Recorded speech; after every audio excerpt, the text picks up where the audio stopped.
नमस्कार साथियों, शर्वा क्लासेज में मैं भूगोल व्याख्याता ओपी शर्वा आपका हार्दिक स्वागत करता हूं। साथियों, हमने अपना टॉपिक शुरू कर रखा है। मुख्य रूप से लेवल असिस्टेंट है, फर्स्ट ग्रेड है, सेकंड ग्रेड है, विभिन्न प्रतियोगी परीक्षाओं में संपूर्ण ज्योग्राफी जो है आप तक हम पहुंचा रहे हैं। तो सभी साथी आपके अपने शर्वा क्लासेज यूट्यूब चैनल है उसको सब्सक्राइब कर लें, बेल आइकन दबा लें और अन्य साथियों को शेयर कर दें। आशा करता हूँ कि क्लास आपको बड़ी अच्छी लगेगी, क्योंकि बड़ी शानदार क्लासें अपन बना रहे हैं। वर्तमान में काफी मेहनत लग रही है, तो सब्सक्राइब अवश्य करें, अन्य साथियों को भी जोड़ें। सूर्य तप जो है उसका पार्ट 1 आ गया है, अब पार्ट 2 अपन देखने वाले हैं। यानी सूर्य तप जो है और ये अपना टॉपिक चल रहा है, उसका पार्ट 2 अपन देखेंगे। हरिवंश राय बच्चन की कुछ पंक्तियां हैं जो मुझे बहुत ही अच्छी लगती है कि आप समय के साथ बदलते चलिए, और प्रकृति का नियम भी है, जिसने समय के साथ परिवर्तन कर लिया तो वो प्रकृति के साथ में आज भी चल रहा है, विद्यमान है। प्राकृतिक चयन का सिद्धांत आपने डार्विन का पढ़ा होगा, है ना। तो वर्तमान के साथ जी, बीता जो समय चला गया वो चला गया। तो हरिवंश राय बच्चन कहते हैं कि जो बीत गया सो बात गई, जो बीत गया सो बात गई। जीवन में एक सितारा था, माना वह बेहद प्यारा था। कि जीवन में एक सितारा था, माना वह बेहद प्यारा था, वह डूब गया तो डूब गया। अंबर के आनंद को देखो, अंबर के आनंद को देखो, कितने इसके तारे टूटे, कितने इसके प्यारे छूटे। जो छूट गया फिर कहां मिले, जो छूट गया फिर कहां मिले। पर बोलो टूटे तारों पर, कब अंबर शोक मनाता। जो बीत गई सो बात गई, जो बीत गई सो बात गई। तो समय बीत गया है, तो वहां से सीख लेते हुए हमें आगे बढ़ना चाहिए। बहुत बार मेरे साथी सोचते हैं कि सर ये वैकेंसी थी, इसमें थोड़े से अपन बच गए हैं, अब क्या करें, हताश हो गए। तो उन लोगों के लिए ये पंक्तियां हरिवंश राय बच्चन की बहुत अच्छी है कि जो बीत गया सो बात गई, नया करने की सोचें और नई उम्मीद के साथ में, नए जोश के साथ में, नए जुनून के साथ में आगे बढ़े। तो देखते हैं अपना सूर्य तप पार्ट 2 देखने वाले हैं। बहुत ही महत्वपूर्ण टॉपिक अपना। क्लास से कैसे आ रही है, क्वालिटी चेंज हुई कि नहीं हुई, आप जरूर बताएं मेरे को, है ना। यह सूर्य की विभिन्न प्रकार की संरचनाएं अपने विस्तार से पहले देख ली है। इसका आंतरिक भाग कोर है, उसके बाद में इसका फोटोस्फीयर वाला भाग है, उसके बाद में इसके क्रोमोस्फीयर वाला भाग है, सबसे अंत में ये कोरोना वाला भाग है। इसमें सौर कलंक की चर्चा भी अपन ने की थी, सौर पवन की चर्चा भी विस्तार से अपन ने कर ली थी। अब अपन देखेंगे, अब सौर और उपसौर की चर्चा भी विस्तार से अपने कर ली थी। जब सूर्य और पृथ्वी के बीच में न्यूनतम, सूर्य और पृथ्वी के बीच में न्यूनतम दूरी होती है, जिसको उपसौर कहते हैं, मुख्यतः 3 जनवरी को होती है। और सूर्य और पृथ्वी के बीच में जो अधिकतम दूरी होती है, मुख्य रूप से 15 करोड़ 20 लाख किलोमीटर, जो 4 जुलाई को होती है, जिसको अपसौर कहा जाता है। इससे पृथ्वी पर विभिन्न प्रकार के जो जलवायु के परिवर्तन होते हैं उसमें भी असर होता है, और जो दैनिक परिवर्तन होते हैं उसमें भी यहाँ पर काफी असर देखने को मिलता है। अब अगला बिंदु आता है, यहाँ तक अपने चर्चा कर ली थी। अब है मुख्य रूप से पृथ्वी पर की सतह पर सूर्य तप विभिन्न भागों पर अलग अलग पाया जाता है। इस भिन्नता के क्या क्या कारण हो सकते हैं? क्या सभी जगह संपूर्ण पृथ्वी पर सूर्य तप समान रूप से वितरित नहीं है? तो समान रूप से वितरित नहीं है तो क्यों नहीं है, इसके क्या कारण हो सकते हैं, इस बिंदु को अपन बारी बारी से देखते हैं। तो यहाँ अपन देखेंगे सूर्य तप के वितरण को प्रभावित करने वाले कारकों में पहला कारक देखा अपन ने कि पृथ्वी अपने अक्ष पर घूमती है, और पृथ्वी का जो अक्ष है उसमें झुकाव मिलता है ना।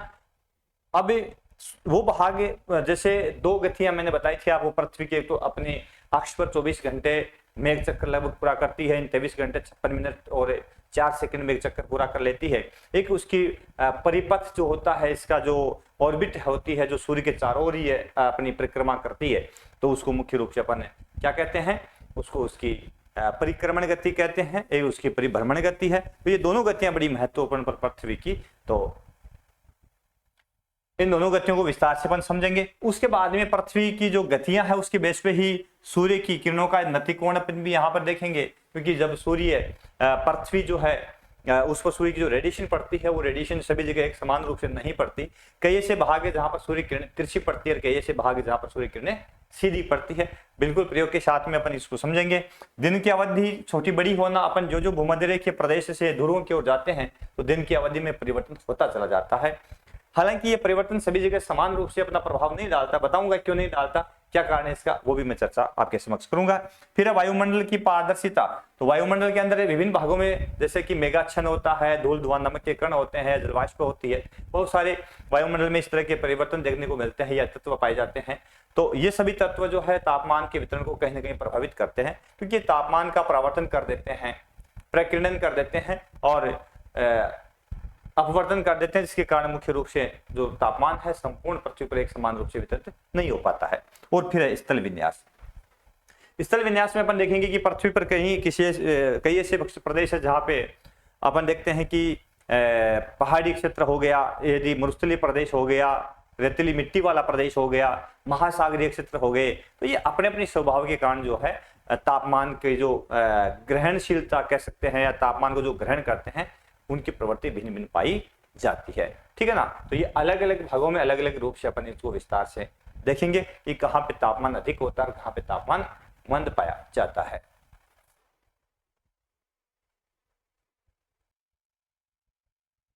सभी बिंदु को अपन बारी बारी से देखते हैं। तो सबसे पहला आता है अपन पृथ्वी का अपने अक्ष पर घूमना। तो हम देखेंगे पृथ्वी जो है अपने अक्ष पर मुख्य रूप से इसकी दो गतियां होती है, एक अपने अक्ष पर घूमती है, एक अपने अक्ष पर घूमती है। तो अपने अक्ष पर पृथ्वी अपने अक्ष पर 24 घंटे के अंदर एक चक्कर पूरा कर लेती है। एग्जैक्ट होता है ये 23 घंटे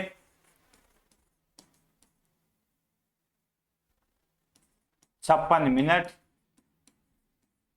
और 4 सेकंड। ये समय मुख्य रूप से अपने अक्ष पर पृथ्वी है एक घूर्णन करती हुई लेती है।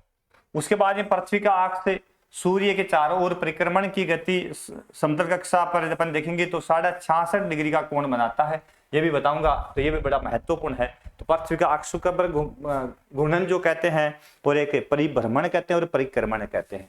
तो ये अपने साथ में अपने पास में ग्लोब है और इस पर ग्लोब पर अपन देखेंगे तो अपन पाएंगे कि मुख्य रूप से पृथ्वी यहाँ जो अपने घूम रही है, इसका ये छोर आपको नजर आ रहा है मेरे साथियों और इसका ये छोर नजर आ रहा है। दो छोर आपके समक्ष है, एक तो इधर वाला ये बिंदु आपको नजर आ रहा है, ठीक है ना, दूसरे वाला ये बिंदु आपको नजर आ रहा है। ये दोनों भाग जहां से पृथ्वी पर पूर्ण रूप से संतुलित होकर के अपने अक्ष पर घूम रही है, ये इसका अक्ष है। ये बिंदु जिसका जो केंद्र से होकर के दोनों आर पार ये यहाँ पे इस ग्लोब के अंदर जो ये रॉड गई हुई है, तो ये इसका केंद्र है, दोनों ओर की केंद्र है। और ये उत्तरी ध्रुव यानी अपन कह सकते हैं कि ये नॉर्थ पोल है और ये साउथ पोल है, उत्तरी ध्रुव है और दक्षिण ध्रुव है। और यहाँ ये अपने अक्ष पर घूमती है। तो इस प्रकार से जब ये अपने अक्ष पर घूमती है तो इस भ्रमण के कारण जैसे दिन रात की अवधि का बनना होता है ना, तो उसका विस्तार से अपन देखेंगे। तो ये जो घूर्णन है, ये घूर्णन जो है इसके अक्ष पर अपने अक्ष पर घूमना इस पृथ्वी का, ये बड़ा महत्वपूर्ण होता है, क्योंकि इससे जो भाग सूर्य के सम्मुख होता है वहां पे दिन होता है और जो भाग उसके पीछे होता है वहां रात होती है। जब दिन का समय होता है तो तापमान अधिक प्राप्त होता है और जब रात का समय होता है उसमें उस भाग में तापमान कम प्राप्त होते हैं। इसको एक प्रयोग से अपन समझते हैं। एक इंस्ट्रूमेंट लाता हूँ आपके समक्ष, देखो मैं। तो इसमें ये अपने अक्ष पर घूमती हुई पृथ्वी मुख्य रूप से जब अपने अक्ष पर चारों ओर घूमती है, जैसे मान लिया कि ये है कि अपन इसको सूर्य मान लेते हैं और सूर्य जो है एक ही जगह स्थिर होता है, पृथ्वी अपने अक्ष पर भी घूमती है और अपनी कक्षा में भी घूमती है, यानी सूर्य के चारों इस प्रकार से वो चक्कर भी लगाती है, ठीक है। और इसके साथ साथ में सूर्य चारों चक्कर भी लगाती है और अपने अक्ष पर ये यहाँ इस रूप में भी घूमती है। अब जब ये इस प्रकार से घूमती है, अपने अक्ष पर घूम रही है, तो इस प्रकार से अपने अक्ष पर घूमते हुए जब पृथ्वी इस तरह से अपना रोल करती है तो जो भाग सूर्य के सम्मुख आता है वहां तो दिन हो जाता है। जैसे अभी अब बात करूं मैं कि दक्षिण अमेरिका वाला जो मुख्य रूप से ये प्रदेश है ना, इस भाग के अंदर दक्षिण में वेनेजुएला वगैरह है, कोलंबिया वगैरह है, यहाँ पे दिन हो गया। और इसके पीछे वाला जो भाग है जैसे एशिया वाला जो प्रदेश हो गया वहां रात हो गई। तो जो भाग सूर्य के सम्मुख है वहां पे दिन हो गया और जो भाग सूर्य के विपरीत है, जिस भाग में सूर्य की परछाई पृथ्वी की खुद की परछाई पड़ती है, जहां सूर्य दिखाई नहीं देता वहां पे रात हो जाती है। तो ये होता है पृथ्वी का अक्ष। तो अक्षीय जो झुकाव पृथ्वी का है, अपने अक्ष पर जो भ्रमण है, घूर्णन है, ये बड़ा महत्वपूर्ण होता है क्योंकि ये अपने अक्ष पर घूमती हुई इसमें दिन रात की अवधि बनती है।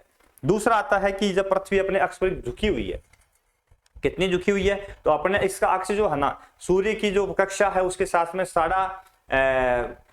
23.5 डिग्री का मुख्य रूप से कोण बनाती है और सूर्य की जो कक्षा है उसके साथ में इसका जो परिपथ है मुख्य रूप से 66.5 डिग्री का कोण बनता है। तो दो तरह के झुकाव है इसके अपन देखेंगे, एक तो अक्ष का झुकाव है, एक कक्ष पर झुकाव है। तो मुख्य रूप से ये जो झुकाव है पृथ्वी का, इसका जो अपन ये पोल देखते हैं, साउथ पोल नॉर्थ पोल जिसको अपन अक्ष कहते हैं, ये अक्ष जो मुख्य रूप से इसका कितना है भाई, सीधी ना होकर के ये तिरछी है, आपको नजर आ रही है। इस प्रकार से आप देखेंगे तो पता है आपको, इस प्रकार से ये इधर झुकी हुई है ना। तो इसका असर भी पड़ता है जब अपन देखते हैं, जब सूर्य के सम्मुख वाला जो भाग है ना, एक साल के अंदर जब इसकी जो परिक्रमण गति उसके तहत इसमें जो परिवर्तन आते हैं वो बहुत कुछ देखने को मिलता है, बहुत अधिक परिवर्तन आते हैं। एक समय होता है जब सूर्य के सम्मुख जो होता है इसकी कर्क रेखा होती है, 21 जून का समय होता है, और जैसे जैसे ये सूर्य के चारों चक्कर लगाती हुई कभी भूमध्य रेखा, जब 21 मार्च और 23 सितंबर का महीना होता है तो भूमध्य रेखा पर ये सीधी चमक रहा होता है सूर्य, और ये घूमती हुई कभी कभार ये दक्षिण में चली जाती है, तो ये अब मकर रेखा पर सूर्य सीधा चमक रहा होता है। इस समय हमारे यहाँ पे दिसंबर का महीना मुख्य रूप से होता है, और दक्षिण गोलार्ध में वो गर्मी का मौसम होता है, अपने यहाँ पे सर्दियों का मौसम होता है। तो ये दैनिक और वार्षिक गति जो पृथ्वी की होती है, इस गति से मुख्य रूप से इसमें बहुत सारे चेंजेस देखने को मिलते हैं। तो चर्चा करते हैं इसकी दैनिक गति के बारे में। तो ये मुख्य रूप से अपने 24 घंटे में एक चक्कर अपने अक्ष पर घूमते हुए पूरा कर लेते हैं, जिससे से मुख्य रूप से परिवर्तन क्या आता है, इस चक्कर से मुख्य रूप से परिवर्तन आता है दिन रात का बनना, दिन रात का बनना। ये बड़ा महत्वपूर्ण चेंज आता है, किसी से दिन रात की अवधि बनती है, यानी एक साइड में दिन होता है, एक साइड में रात होती है। ठीक है, तो ये मुख्य रूप सूर्य के चारों ओर की परिक्रमण की समतल कक्षा से 66.5 का कोण बनाती है। कैसे बनाती है वो भी अभी आगे एक्सप्लेन कर देंगे अपन। ये है हमारी पृथ्वी, इसका ऑर्बिट है, और यहाँ अपन देखते हैं ये सूर्य है। जो सूर्य मुख्य रूप से ये वाला सूर्य यहाँ पे है, और इसे सूर्य की अपन बात करें तो यहाँ पर ये, यहां से ये क्या डाल रहा है, इसके ऊपर रेडिएशन डाल रहा है, प्रकाश आ रहा है, सूर्य की सतह से क्या आ रहा है, प्रकाश। तो यहां से ये प्रकाश आ रहा है, किसके ऊपर आ रहा है, पृथ्वी पर आ रहा है। अब पृथ्वी का वो भाग जो सूर्य की सम्मुख है, वो भाग जो सूर्य की सम्मुख है, तो यहां से अपन देखते हैं ये वाला भाग सूर्य के सम्मुख है, तो ये वाला भाग जो सूर्य के सामने है, इस भाग में मुख्य रूप से क्या दिन की अवधि है, यहाँ पे लिखा है क्या, दिन। ठीक है, तो जो भाग सूर्य के सम्मुख है, सूर्य किरणों के सम्मुख है, तो वहां पे दिन पाया हो जाता है। ठीक इसके पीछे वाला भाग जो है वहां रात हो जाती है। अब यहाँ रात है। अब जिस भाग से जिस लाइन जो मुख्य रूप से जो एक वर्त बनाती हुई रेखा जो है, वो मुख्य रूप से इसको प्रकाशित और अप्रकाशित में बांटती है, उस रेखा को मुख्य रूप से क्या कहा जाता है, प्रदीप्त वर्त। ये जो रेखा है इसको बोलते हैं प्रदीप्त वर्त। तो ये प्रदीप्त वर्त है, यानी इसके एक साइड में इसमें उजाला रहता है, दूसरी साइड में क्या रहता है, अंधेरा रहता है। तो यहाँ पे रात हो गई, यहाँ पे क्या हो गया, दिन हो गया। तो इसको यदि रात को अपन थोड़ा सा और काला गहरा कर देंगे तो बोर्ड में मिल जाएगा ना, ये दिक्कत हो जाएगी, ये बोर्ड में मिल जाएगा। इसको ऐसा कर दूं मैं, काला दिखेगा, आप दिखाई दे रहा है ना, हाँ अब हो गया। तो इसको मैं रात मान लेते हैं, ये काला भाग है जहाँ पे मुख्य रूप से क्या है, यहाँ पे रात है और इस साइड में दिन है। तो जो भाग सूर्य के सम्मुख है ना, उस भाग में मुख्य रूप से ये प्रवृत्ति। अब 24 घंटे में पृथ्वी अपने अक्ष पर, यह पृथ्वी का मुख्य रूप से अक्ष है, ये अक्ष है इसका। ठीक है, ये तो हो सकता है अपन साउथ पोल कहेंगे, इसको दक्षिण ध्रुव है। इसका दक्षिणी भाग का जो अक्ष है वो कहलाता है दक्षिणी ध्रुव है, और इसको नॉर्थ पोल कह देंगे, ये वाला इसका उत्तरी ध्रुव है, ये हो जाएगा उत्तरी ध्रुव है। और इन दोनों को बिना लेने वाली रेखा जो इसको मुख्य रूप से दो भागों में बांट रही है। अब इसका जो झुकाव है, वो झुकाव यदि अपन ध्यान से समझेंगे तो हमारी समझ में ये बिंदु यहाँ आएगा कि ये सूर्य जो है, इसकी रेखाएं इस प्रकार से आ रही है, इसके चारों ओर पृथ्वी घूमती हुई इसके चक्कर लगा रही है, लेकिन इसका भाग टेढ़ा हो गया। टेढ़ा हो गया तो यहाँ पे मुख्य रूप से ये सूर्य की जो कक्षा है, उस कक्षा के साथ में कितने डिग्री का कोण ये बना रही है, तो ये वाला कोण यहाँ जो बन रहा है, ये वाला ये बन रहा है 66.5 का। कितना बन रहा है, 66.5 डिग्री का कोण बन रहा है यहाँ पे। और ये दोनों के बीच में ये वाला कोण जो है ना, प्रदीप्त वर्त, और इसका जो मुख्य रूप से अक्ष है, यानी इसका अक्ष तो सीधा ऐसे होना चाहिए था, लेकिन ये अक्ष ऐसे झुका हुआ है, तो यहाँ पे ये जो कोण बनता है वो बनता है 23.5 डिग्री का। तो ये वाला कोण 23.5 डिग्री का है। तो अक्ष के साथ में, इसकी रेखा के साथ में, यहाँ अक्ष के साथ कितना बन गया, 66.5 का, और यहाँ कक्षा पर यहाँ कितना बन गया, 66.5 का। तो यहाँ 23.5 और यहाँ पे 66.5। तो अपन कह सकते हैं कि पृथ्वी अपने अक्ष पर 23.5 डिग्री झुकी हुई है, 23.5 का कोण बनाती है, और अपने कक्ष पर, ये इसका कक्ष वाला परिपथ है, यहाँ पे 66.5 झुकी हुई है, यहाँ ये 66.5 डिग्री का कोण बनाती है। ठीक है ना। तो इस प्रकार से इसका जो झुकाव है ये भी बड़ा महत्वपूर्ण है। अब जब बात आती है कि सूर्य का प्रकाश इसके ऊपर गिर रहा है और जब इसका झुकाव इस रूप में है और बात यदि 21 जून की आती है, तो 21 जून की बात आती है तो दिन की अवधि छोटी बड़ी होती है। 21 जून में क्या होता है कि जून का महीना जो होता है उत्तरी गोलार्ध के अंदर मुख्य रूप से तेज गर्मी का होता है, क्योंकि इस समय सूर्य कहां सीधा चमक रहा होता है, कर्क रेखा पर, है ना, कर्क रेखा पर सीधा चमकता है। तो ट्रॉपिकल ऑफ कैंसर जो है मुख्य रूप से कर्क रेखा पर इस समय सूर्य सीधा चमक रहा होता है। तो इस प्रकार से यहाँ तेज सूर्य किरणें आ रही होती है और इस समय उत्तरी ध्रुव जो है, जो नॉर्थ पोल है, इस भाग में मुख्य रूप से क्या होता है, दिन होता है। क्या होता है, दिन होता है। और जब सूर्य यहाँ सीधा चमक रहा है उस समय जो साउथ पोल है यहाँ पे क्या होती है, रात होती है। तो हम कहें देखेंगे यहाँ पे कि यहाँ 6 महीने का दिन तो यहाँ 6 महीने की रात हो जाएगी, ठीक है ना। इस प्रकार से पृथ्वी जो है वो अपने अक्ष पर जो उसका झुकाव है उस कारण से तापमान वितरण है वो काफी प्रभावित होता है। फिर आता है सूर्य की किरणों का नतिकोण। नतिकोण मुख्य रूप से क्या है, यहाँ पे अपन देखते हैं तो सूर्य किरणों का नतिकोण होता है झुकाव। नतिकोण होता है झुकाव। तो अक्षांश जितना उच्च होगा, नतिकोण का अक्षांश यानी अपने पृथ्वी पर जितना भी अक्षांश जितना उच्च होगा नतिकोण उतना ही कम होगा। भाई जैसे ध्रुवों के पास अपन जाएंगे तो किरण और ध्रुव का जो अक्ष है उसके ऊपर सूर्य की किरणें जब आएगी तो यह इन दोनों के बीच में जो कोण बनेगा ये वाला कोण है, ये नतिकोण कहलाता है। तो यह उतना ही कम होगा। इस कारण से सूर्य की किरणें तिरछी पड़ेगी और ध्रुवों पर नतिकोण कम होता है तो तापमान भी कम पाया जाता है, क्योंकि तिरछी किरणें क्या करती है, कम तापमान दे पाती है। तो इसको हम इस प्रकार से देखते हैं कि मान लिया यह पृथ्वी है, ठीक है, यह कर्क है, यह उत्तरी ध्रुव है, यह मकर, यह दक्षिण ध्रुव है। अब यहां से सूर्य जो है उसकी रेडिएशन आ रही, अभी अपन ने देखा था, यह सूर्य की किरणें आ रही है। अब सूर्य किरणें यहां आ रही है और एक यहां गिर रही है। तो यह नजदीक भूमध्य रेखीय प्रदेश है, 0 डिग्री वाला भूमध्य रेखीय प्रदेश इसके पास में है ना, और इस पर सीधी किरणें आ रही है। तो इसका मतलब इसका नतिकोण कितना है, यहां यदि सीधी किरण की बात करते हैं तो यहां कोण बनता है वो अधिक कोण बनता है, और यहां यदि कोण की बात करते हैं तो यहां जो कोण बनता है वो न्यून बनता है। तो सूर्य किरण के साथ में पृथ्वी की सतह का जो कोण होता है, यहाँ की जो अक्षांश है बिंदु है उसका जो कोण है वो नतिकोण कहलाता है। तो नतिकोण जितना अधिक उच्च अक्षांश होगा नतिकोण उतना ही न्यून होगा, तो तापमान उतना भी कम पाया जाएगा। और यदि अक्षांश जितना न्यून होगा उतना ही नतिकोण उच्च होगा, और जहां नतिकोण उच्च होगा वहां पर तापमान अधिक पाया जाएगा। समझ गए मेरी बात, है ना। तो इस प्रकार से भूमध्य रेखीय प्रदेश है वहां पे तापमान अधिक होते हैं, ध्रुवीय प्रदेश में नतिकोण कम होने के कारण तापमान न्यून पाए जाते हैं।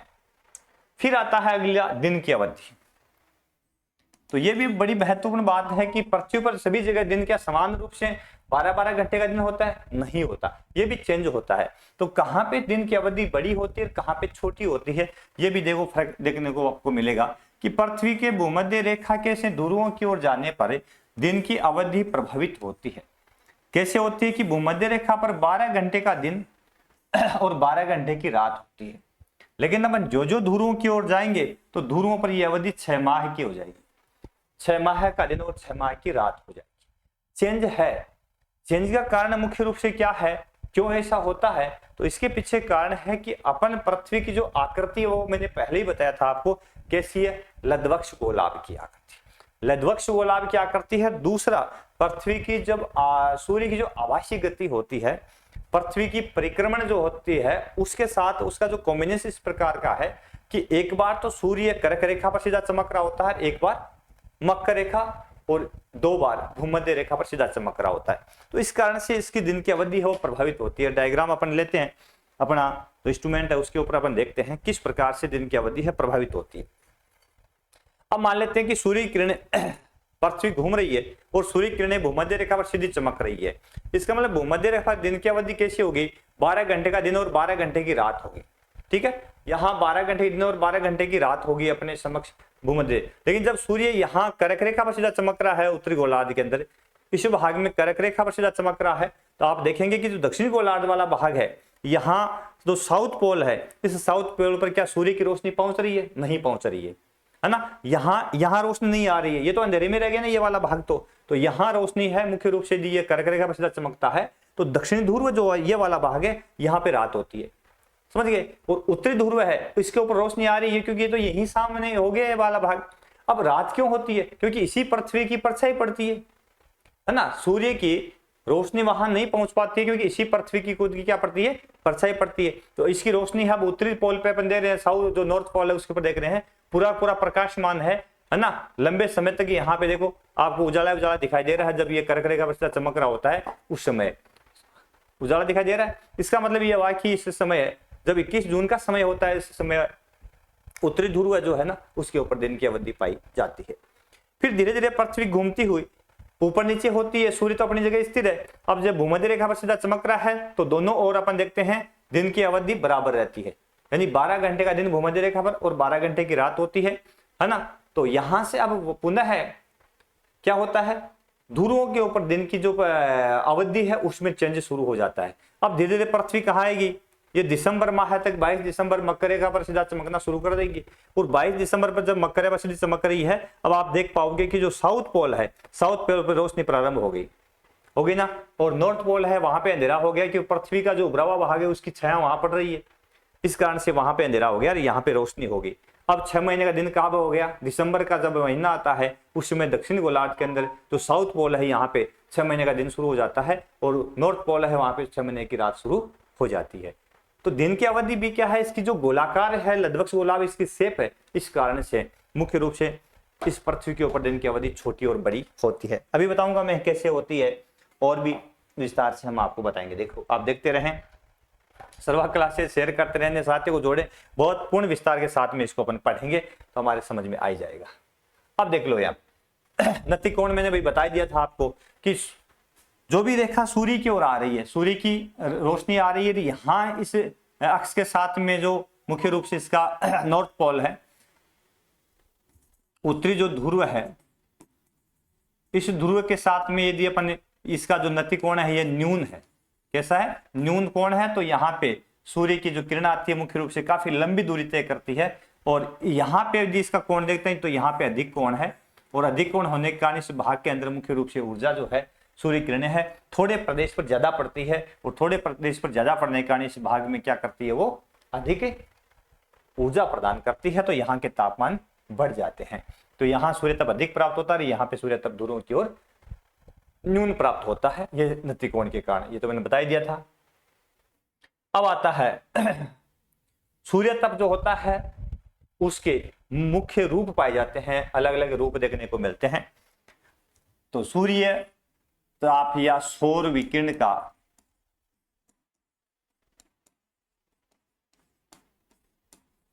अलग अलग तरीके से संचलन होता है, अलग अलग रूपों से संचलन उसका होता है।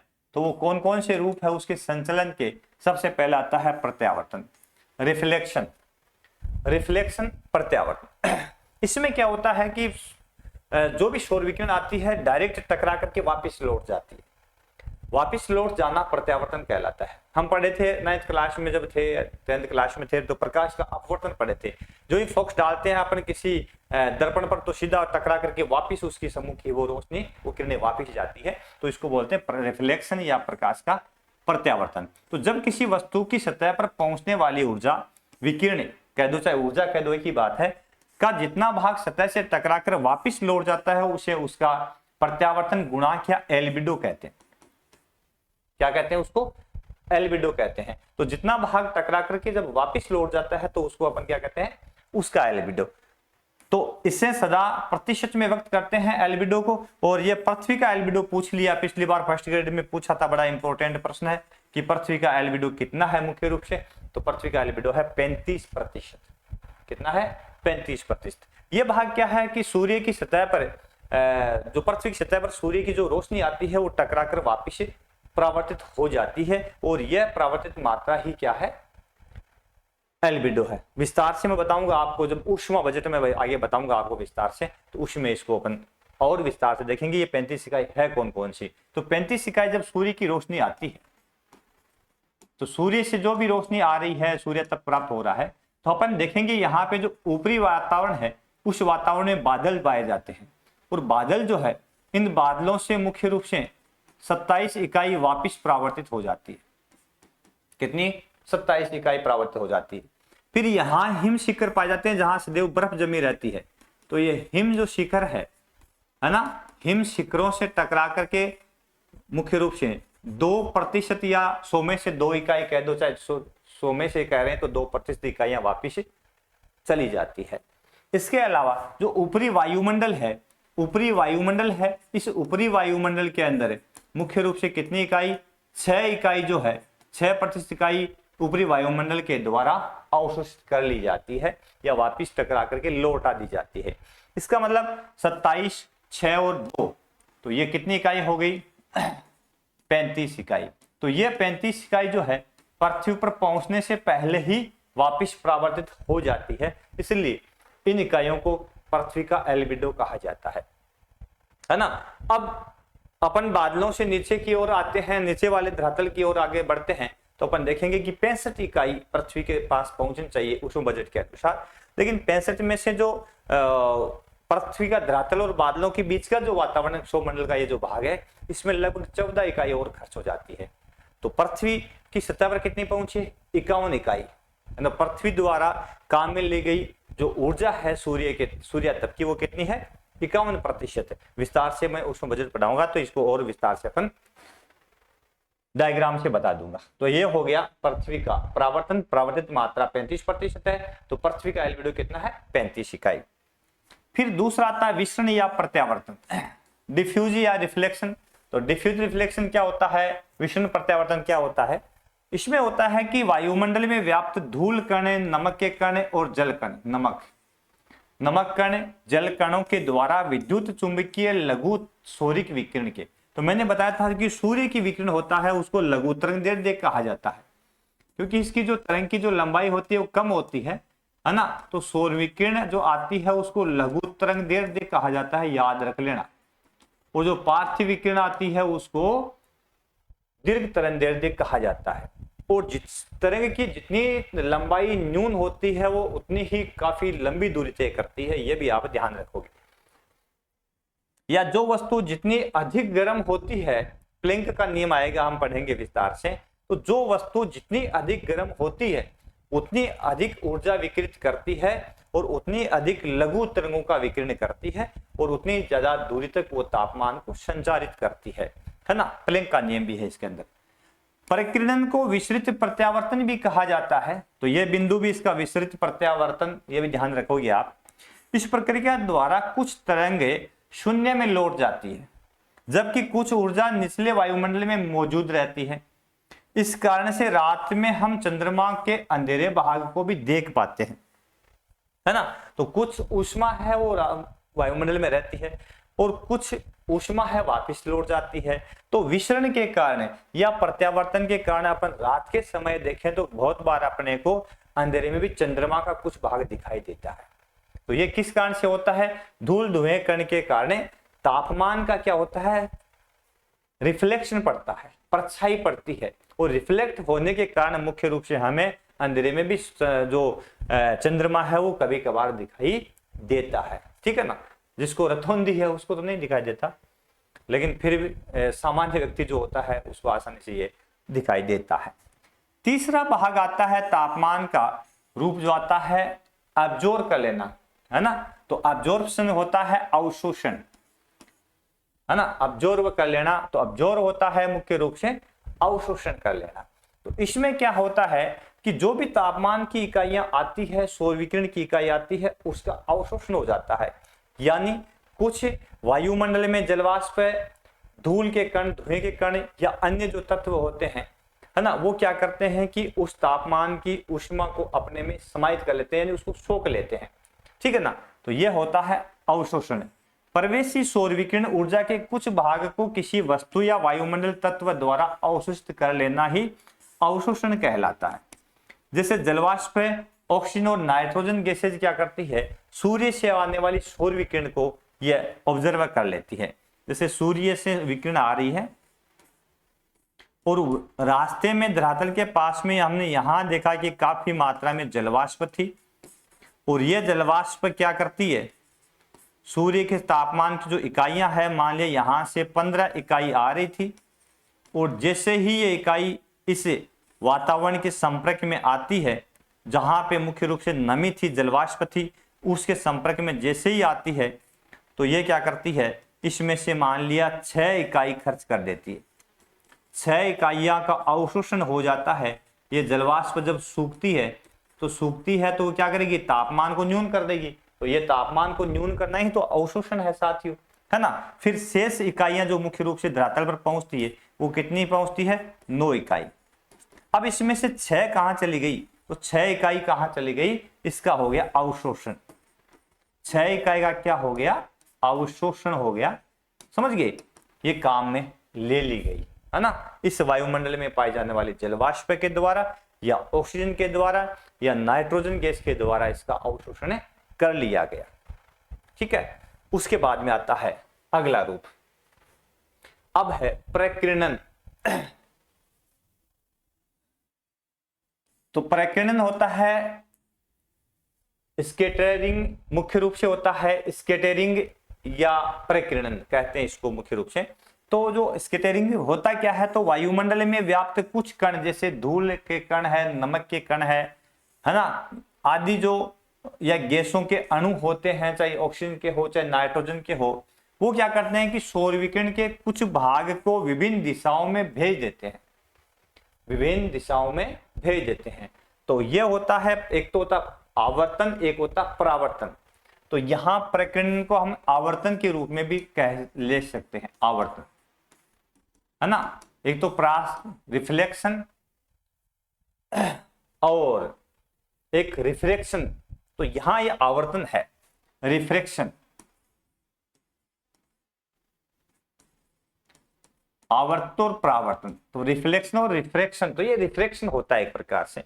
जो भी धूल धुआं नमक के कण है, जैसे ही सूर्य के प्रकाश या सौर विकिरण उसे टकराती है तो टकरा करके उस जो सीधी दिशा में जा रही थी वो डाइवर्ट हो जाती है।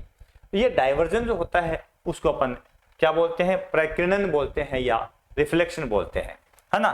तो इसका क्या असर होता है, इस प्रकीर्णन का या इस आवर्तन का क्या असर होता है, इसमें होता है, इसका पता सबसे पहले लॉर्ड रेले ने लगाया था।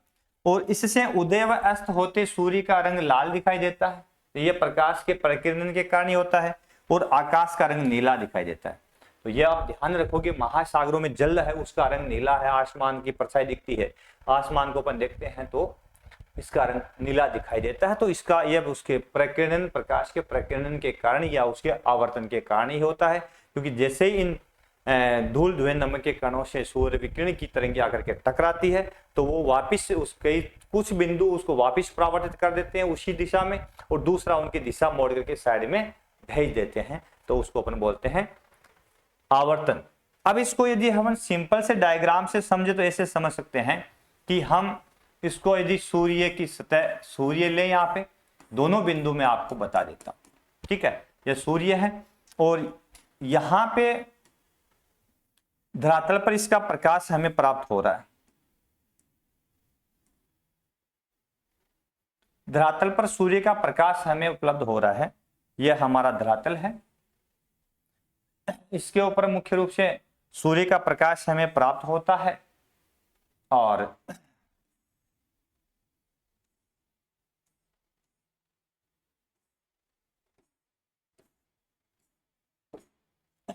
यह धरातल है, इसमें मुख्य रूप से सूर्य का प्रकाश हमें मिलता है।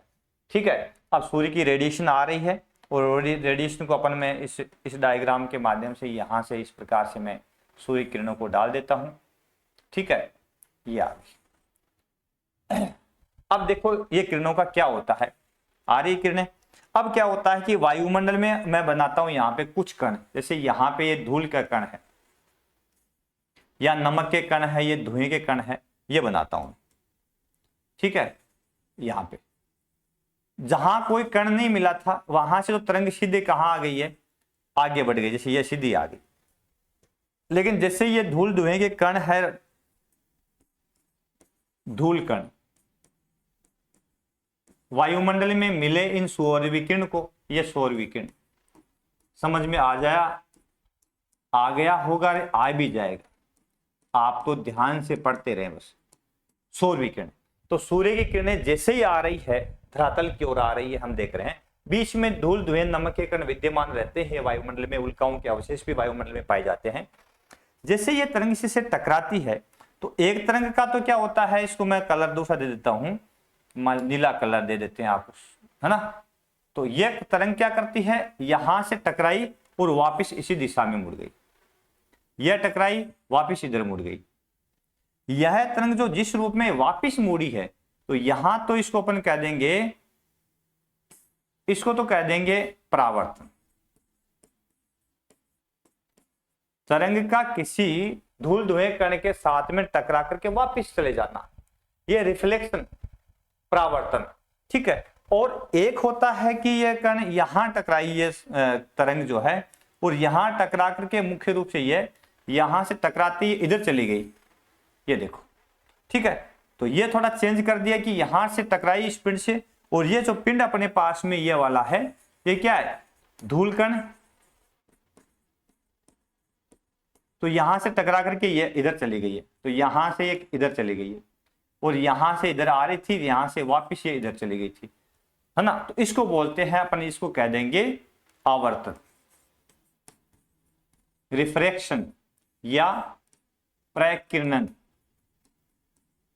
प्रकिरणन ये कह देंगे, आवर्तन या प्रकिरणन हो जाएगा ये। और ये 2 नंबर वाला क्या हो जाएगा,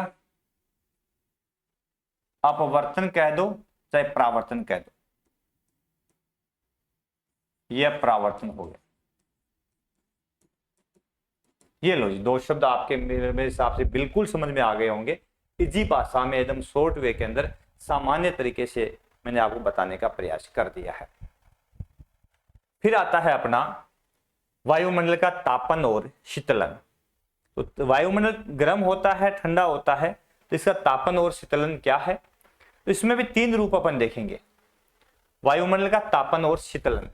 अब जो भी सौर विकिरण हमें प्राप्त होती है, तो वो क्या एक जगह जहां प्राप्त हो गई वहीं की वहीं कर जाती है, नहीं, उसका भी संचलन होता है। तो सौर विकिरण जो होता है उसका संचलन 3 रूपों में होता है। एक तो होता है चालन, एक होता है उसमें शैवन, एक होता है उसका अभिवन। 3 शब्द आते हैं, बहुत कंफ्यूज करते हैं, बहुत बार पूछ लेते हैं, इनको मिलान कीजिए, सही कौन सा गलत कौन सा, तो मैं बताता हूं कैसे इसको आप याद रखोगे, क्या तरीका है। तो वायुमंडल का तापन और शीतलन किन से होता है, तो वायुमंडल में तापमान भिन्नता विभिन्न तरीकों से फैलता है। सबसे पहला तरीका है चालन, इसको कंडक्शन बोलते हैं, चालन या कंडक्शन। जब प्रवेशी सौर विकिरण गर्म होने के बाद पृथ्वी खुद दीर्घ तरंगी दैर्ध्य के रूप में ऊर्जा खुद पृथ्वी छोड़ती है, हमें पता ही है। 51 इकाई पृथ्वी ग्रहण करती है, लेकिन वो खुद उसको काम में नहीं लेती, क्या करती है, 51 की 51 इकाई वापस छोड़ देती है। उसमें बजट बताऊंगा विस्तार से, मैं तब उसको एकदम से आसान तरीके से सिंपल फॉर्मूले में आपको समझा दूंगा। इसी तरह से वायुमंडल का निचला भाग गर्म होता है, किससे, पार्थिव विकिरण से। बहुत बड़ी बात है यहाँ पे, ये लाइन बड़ी महत्वपूर्ण है, एनसीईआरटी के अंदर दे रखी है कि बहुत बार पूछ लेते हैं कि पृथ्वी का जो या सौरमंडल का जो निचला वातावरण है, धरातल के पास वाला जो वातावरण है, वो गर्म होता है सौर विकिरण से, पार्थिव विकिरण से, है ना, चालन से, सेवन से, अभिवन से, पूछ ले कुछ भी, तो ये आपको वो पता है कि ये पार्थिव विकिरण से गर्म होता है ना, और चालन से होता है। वह निचले भाग के संपर्क से ऊपरी परतें गर्म होती है, जिससे ऊष्मा का चालन होता है, और यही ऊष्मा जो एक परत से दूसरी परत में जाती है, इसको कंडक्शन या चालन कहते हैं। दूसरा आता है सेवन। सेवन कन्वेक्शन होता है मुख्य रूप से। तो सेवन में मुख्य रूप से क्या होता है कि जब पृथ्वी के संपर्क में आई वायु गर्म होकर धाराओं के रूप में लंबवत ऊपर उड़ती है, तो वायुमंडल में लंबवत गर्म करती है या वायुमंडल में लंबवत ऊर्जा का संचार करती है, तो उसको अपन सेवन कहते हैं। क्या कहते हैं, सेवन कहते हैं, ठीक है। और तीसरा आता है अभिवन, तीसरा आता है अभिवन, ये नहीं आएगा, चलो जी, तीसरा मैं यहां लिख देता हूं, इसमें आता है अभिवन।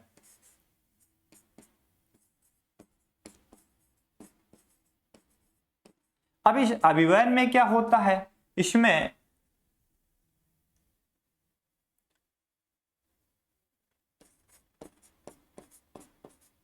सौर विकिरण जो है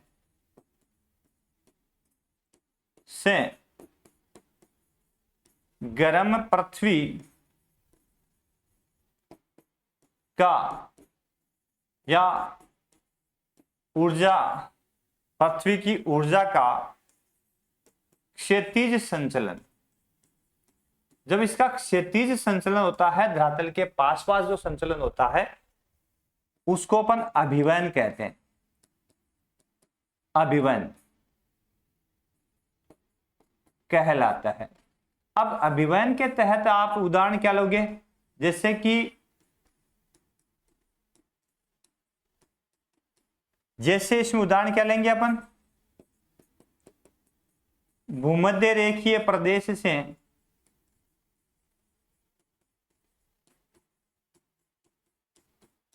भाग से ऊर्जा ध्रुवों की ओर जाना, ध्रुवों की और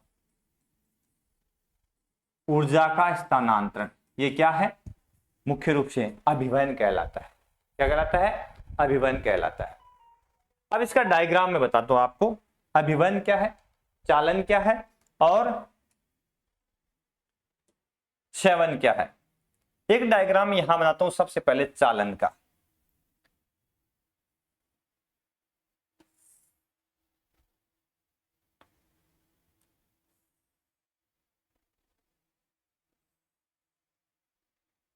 इसमें मैं दो परत बना देता हूं,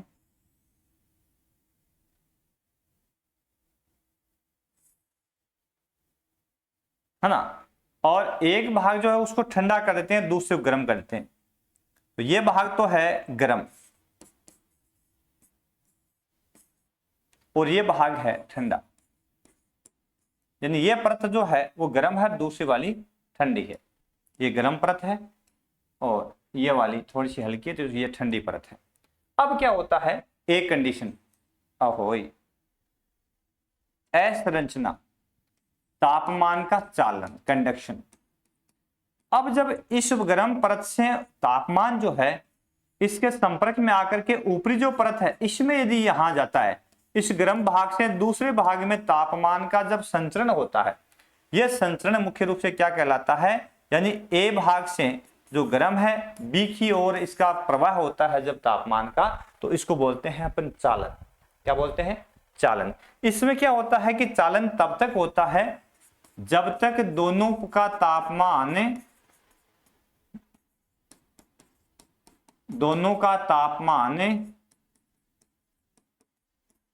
समान न हो जाए।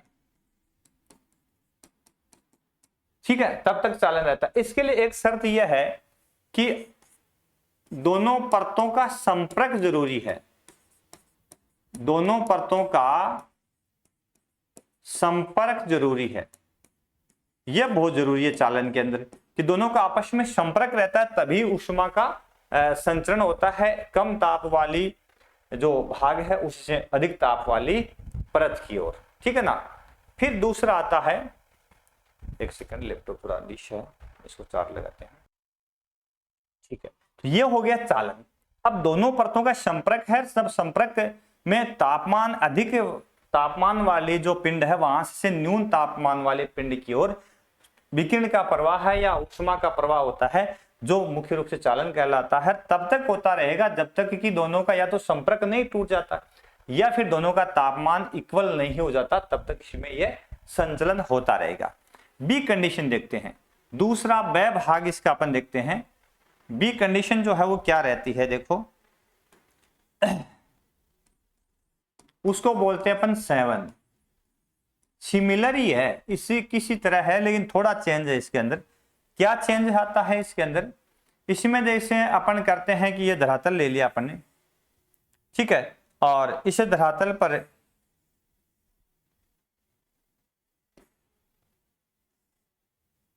ये धरातल ले लिया,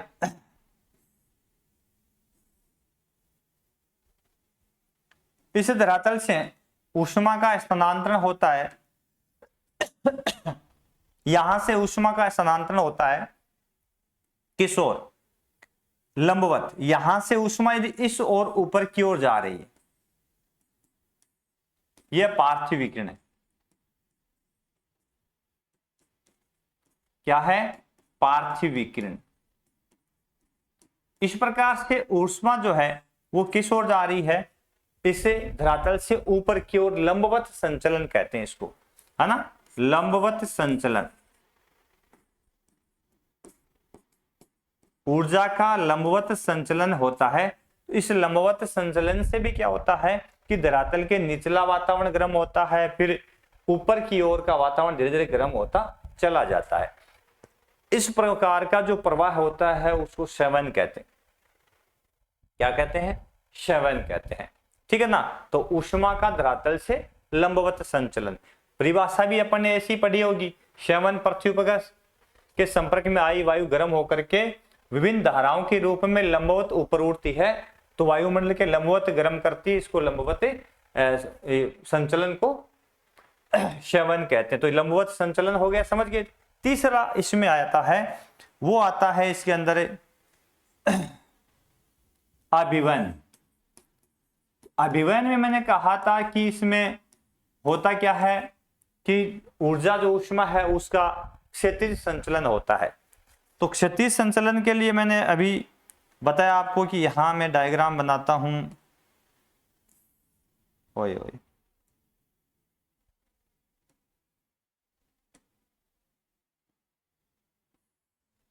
ये धरातल मैंने ले लिया, मान लेते हैं।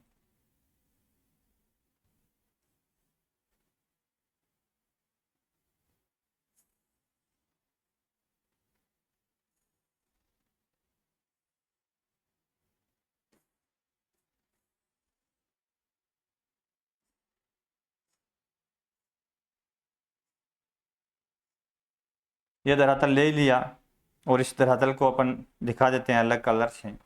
मान लिया नीले कलर से इसको दिखा दिया,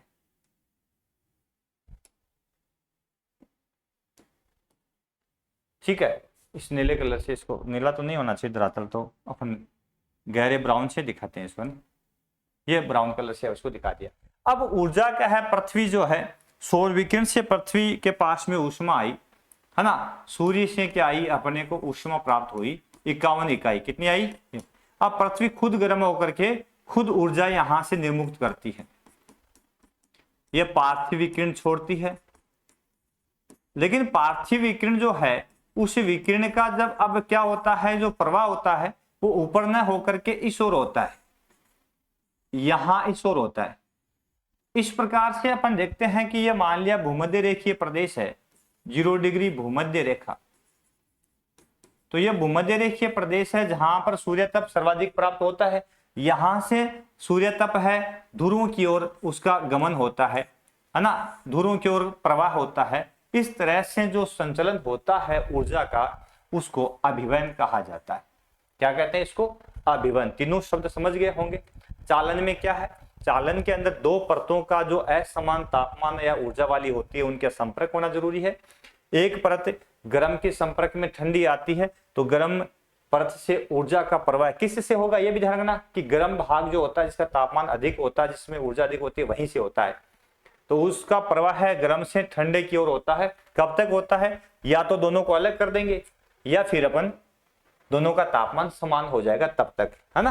तो आपने देखा होगा जब अपन स्नान करते हैं बहुत बार, और बाल्टी में पहले से गर्म पानी डाल दिया अपन ने, फिर उसमें ठंडा पानी डाल रहे हैं, तो उसमें यदि अपन हाथ डालते तो अपन देखते हैं कि ऊपर ठंडा पानी डालते हैं तो ऊपरी भाग है उसके अंदर ठंडा पानी होता है, धीरे अपन धीरे धीरे अंदर गहराई में हाथ डालते हैं, वैसे वैसे थोड़ा गर्म अलग फील होता है। तो ये संचलन, ये चालन होता है, ये कब तक चलता रहता है, जब तक कि वो समान तापमान में समाहित ना हो जाए। दूसरा अपन ने 7 देखा है, तो इसमें जो सूर्य की ऊर्जा है वो पार्थिव विकिरण के रूप में लंबवत, ये पार्थिव विकिरण है।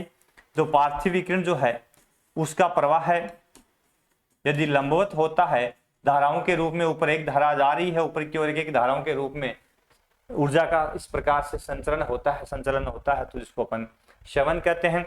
और जब ये क्षैतिज संचलन शुरू हो जाता है, भूमध्य रेखीय प्रदेश से दोनों ओर तापमान है यानी आगे बढ़ता है, तो इसको अपन अभिवन कहते हैं। इसका सबसे अच्छा उदाहरण अभिवन का आपने देखा होगा, लू का चलना, लू का चलना, है ना।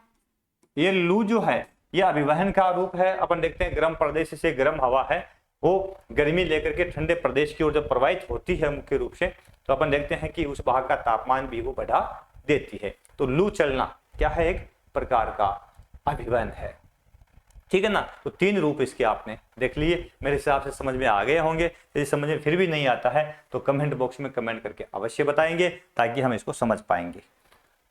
यह था सूर्य तप, उसमें सौर विकिरण या सूर्य तप, इंसोलेशन और उसका विभिन्न भागों में तापमान का वितरण।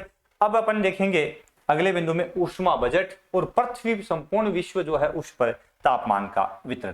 तो सभी साथी सर्वा क्लासेज यूट्यूब चैनल है उसको लाइक शेयर सब्सक्राइब अवश्य करेंगे, है ना। और धन्यवाद आप सभी का, आपने सर्वा क्लासेज को ज्वाइन किया है, हमें विश्वास किया है। तो हम आपके लिए भरपूर बहुत शानदार क्लासेज है वो लाते रहेंगे और आपको एक से बढ़कर एक जो नॉलेज है वो प्रोवाइड करते रहेंगे। आशा करता हूं कि क्लास आपके लिए बड़ी फायदेमंद और आपको बहुत पसंद आएगी और आप इसको बहुत अधिक स्नेह दे करके अधिक से अधिक लोगों तक पहुंचाएंगे और हमारा मनोबल है आप यूं ही बढ़ाते रहेंगे। हमें क्या चाहिए साथियों, हमें आपकी हेल्प करने में बड़ी खुशी होती है कि मुंशी प्रेमचंद ने कहा कि ख्वाहिश नहीं मुझे मशहूर होने की, ख्वाहिश नहीं मुझे मशहूर होने की, आप मुझे पहचानते हो बस इतना ही काफी है। आप हमें या आप मुझे पहचानते हो बस इतना ही काफी है। अच्छे ने अच्छा और बुरे ने बुरा जाना मुझे, अच्छे ने अच्छा बुरे ने बुरा जाना मुझे, क्योंकि जिसको जितनी जरूरत थी उसने उतना ही पहचाना मुझे, जिसको जितनी जरूरत थी उसको उतना ही पहचाना मुझे। तो कहने का तात्पर्य जिस रूप में आपको हम नजर आ रहे हैं, यदि आपके हेल्पफुल है तो उस रूप में स्वीकार करें, यदि आपको ठीक नहीं लगे तो फिर भी कोई बात नहीं है। लेकिन आशा करता हूं कि जो मैटर हम आपको दे रहे हैं बहुत अच्छा लगेगा और बहुत आपके लिए लाभदायक भी होगा, फायदेमंद भी होगा। तो फिर मिलेंगे अब अगले क्लास में ऊष्मा बजट के साथ में, तब तक के लिए लेते हैं आज के क्लास में आपसे विदा। धन्यवाद, जय हिंद, जय भारत, जय भीम, नमस्कार, थैंक यू आप सभी का,